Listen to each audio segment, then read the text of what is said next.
Hey, what's up everybody? Guinea Piggies Designs here, and today I am going to be doing a cozy essentials video. So basically this video is going to be about what I use to sew. First of all, I just want to say there are a lot of items I'm going to go through, so this video might be a little bit long, but I'm going to try to go through everything as quickly as possible. And then on some of the big major things, maybe in another video, I'll go into more detail. And also, I just want to make a disclaimer, nothing in this video is sponsored. I bought everything that I'm showing with my own money, and also everything that I am recommending in this video are items that I have used myself. I'm going to recommend some cheaper options in this video because I know some of the stuff I'm going to be recommending to you guys is really expensive, and I want you guys to know I have used these cheaper options. So I'm only going to be explaining things that worked for me and that I would definitely recommend you get. And also some of these things I will be letting you know is an option. Like, you don't need everything in this video to run a successful cozy business or to make it a cozy. There's the disclaimer, so let's go ahead and get into the video. So the first thing I'm going to be talking about is a sewing machine. That's going to be like the main thing you're going to need to make any kind of cozy item. This is my sewing machine. I'll zoom up on it in a minute, but before I start talking about this machine, because this machine is very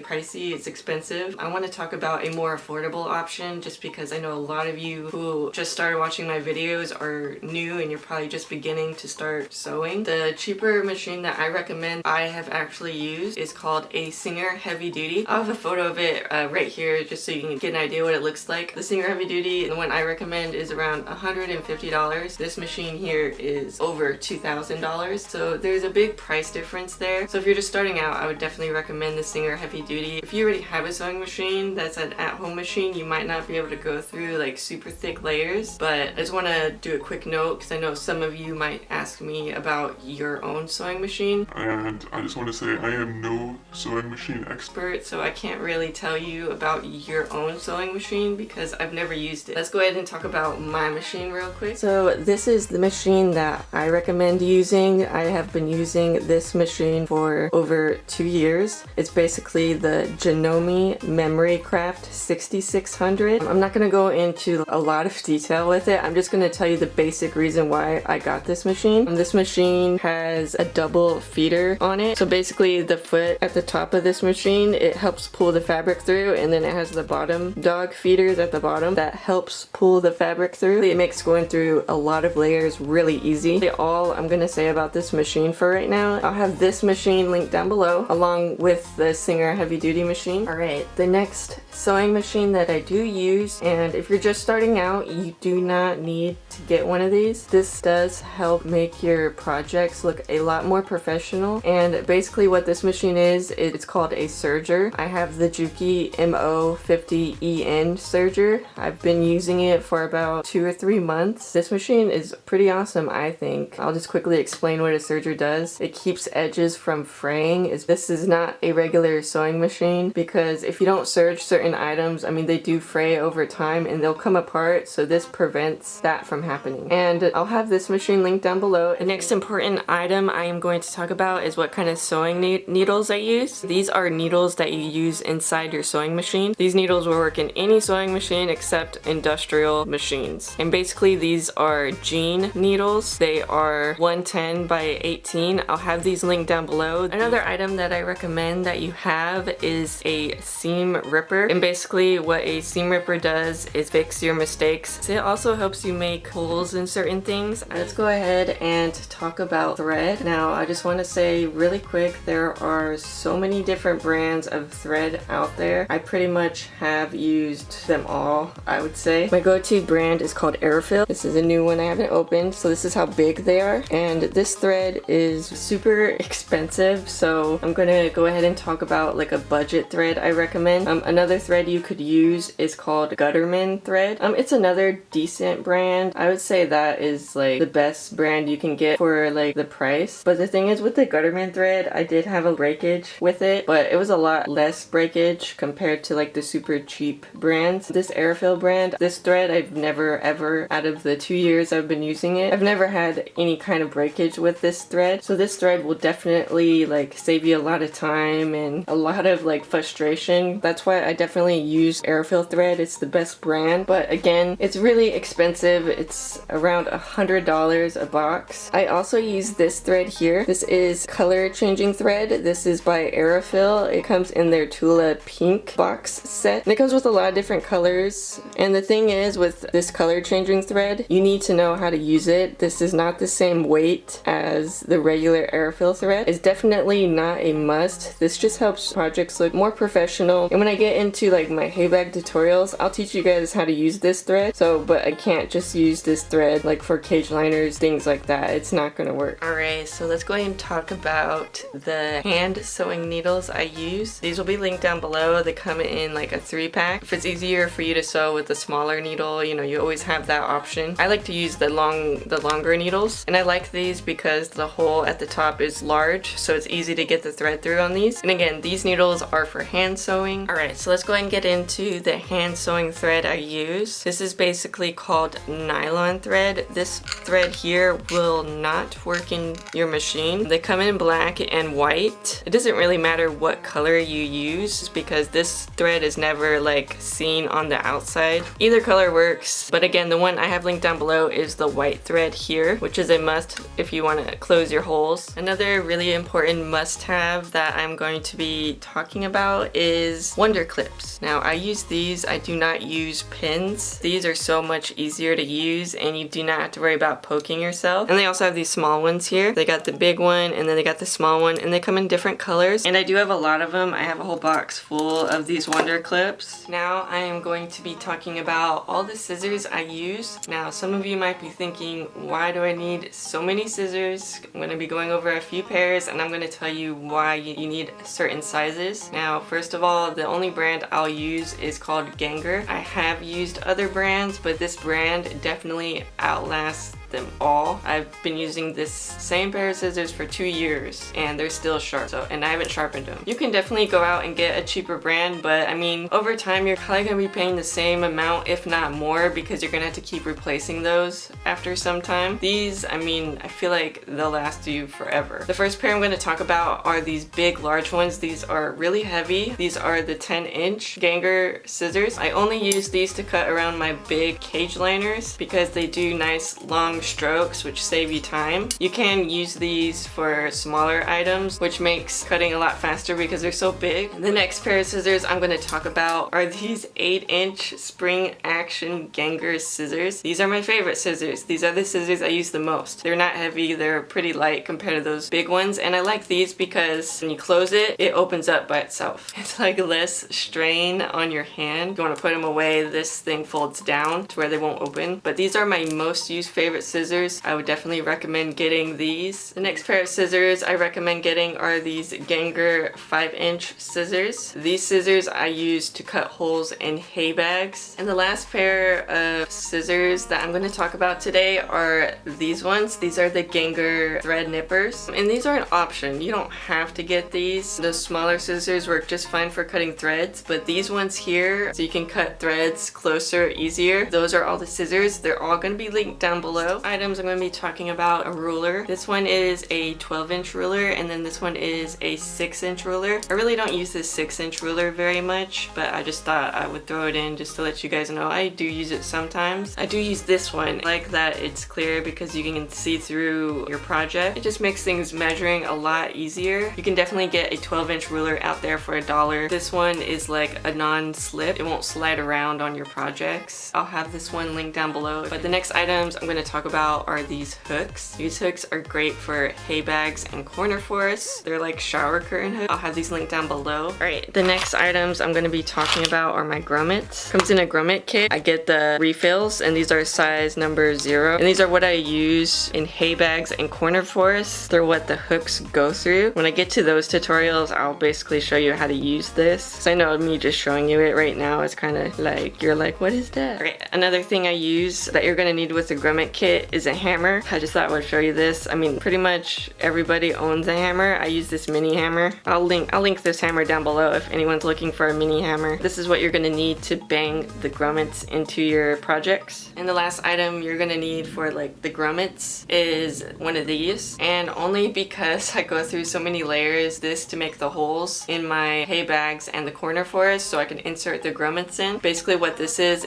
like a leather puncher. You know like those paper punchers, but this one's for leather. It goes through a lot of layers, so it makes making the holes on thick items a lot easier. Is the item I use for that. And I'll have this one linked down below.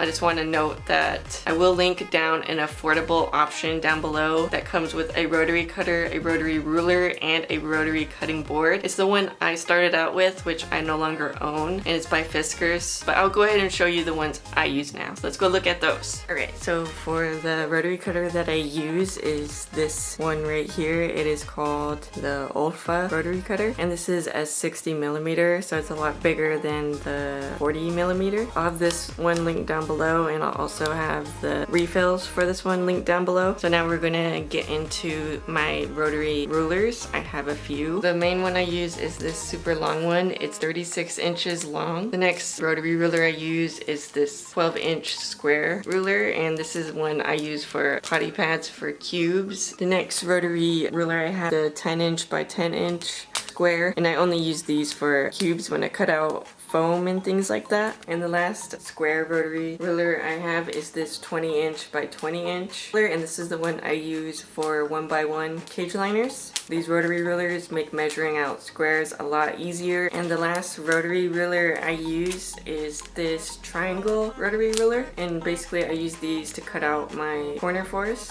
And all these rotary rulers I will have linked down below, and most of these rulers are gonna be optional. The only one you really do need is this one right here, but if you get the rotary ruler set I was telling you about, it comes with one, but the one it comes with is going to be a lot shorter and it's going to be fatter. I like this one because it is thin, so it's easy to control, and it's long, so for longer items it makes things a lot more accurate, I would say. Alright, so let's go and talk about my rotary cutting mats, because if you have a rotary cutter you're going to need a mat for it because you don't want to ruin what you're cutting on top of. And we're going to talk about my cutting table too. This mat that I have on top of the table is a Alvin mat. The mat is 36 inches by 47 inches, so it doesn't cover the table fully, but it covers most of it, and I use this for like small projects. The cutting table I got on Amazon. I'll have this mat and the table linked down below. This huge mat that I'm standing on, so let's go ahead and adjust the camera. Alright, so as you can see, this mat is pretty big. It's like 96 inches long by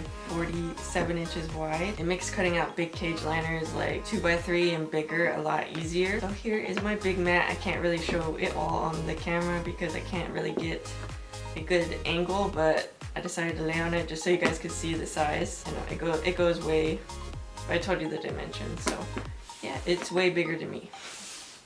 Another thing you're gonna need that I use a lot is this standard tape measure. So I use this to measure out the big cage liners, and I also use this to measure out packages when I ship them out. I'll go ahead and tell you the other items that I use, just talking about them. So the furniture pads that I use, I get them from uhaul.com. I will have those linked down below. Another thing I use is foam. So the foam I get from joanns.com. Other things I use are batting for the cuddle cups. I use two different types of batting. I use one type of batting that's a high loft batting, thick, very nice batting, and I use another batting that's also kind of like a high loft batting, but it's more light and fluffy. The first batting comes in a 30-yard roll, and that pretty much lasts you a very long time. You can make so many things out of 30 yards. The other batting I get on Amazon, which is way more affordable, but it's not as nice, and I think you only get 15 yards of that batting. So the two I'm talking about I do have linked down below. They're the only ones I would recommend. You're more than welcome to go out and buy cheaper batting, but just know that it might not be good quality. What I'm going to talk about is fabric. So where do I get my fabric? I get it from joanns.com, and I'll just quickly list the fabric fabric I do use. I use fleece, which is anti-pill and blizzard fleece. Those are the two main fleeces I use. Other fabrics I use are cotton, flannel for like hay bags, that sort of thing, but you can also use cotton and flannel for the outside of your cozies, like cubes, cuddle cups, things like that if you wanted. Another type of fabric I use is called non-rip nylon, which I get from Joann's.com, and that's the stuff I use to line the inside of hay bags. It comes in a lot of different colors. The last thing that I use is bamboo batting with the U-Haul inside my cage liners. The bamboo batting that I use is going to be linked down below. It comes in like this big 30-yard roll. Alright, and basically that is everything I could think of that I use to make my cozy items. If anyone has any questions on any of the things that I've talked about in this video, go and make sure you leave a comment down below. If you guys do want me to do a more detailed video on my sewing machine, go ahead and also comment down below and I'll try to do a video on it. My next video I do plan on doing is going to be a potty pad tutorial because that is the easiest thing to make, and I hope to have that video up next week sometime. Also, don't forget that I'm doing a giveaway. Anyone didn't hear, make sure you watch my last video. I'll have my last video linked down below if you guys want to know more about my giveaway. And I want to thank you guys so much for watching, and I will see you guys in my next video. Bye!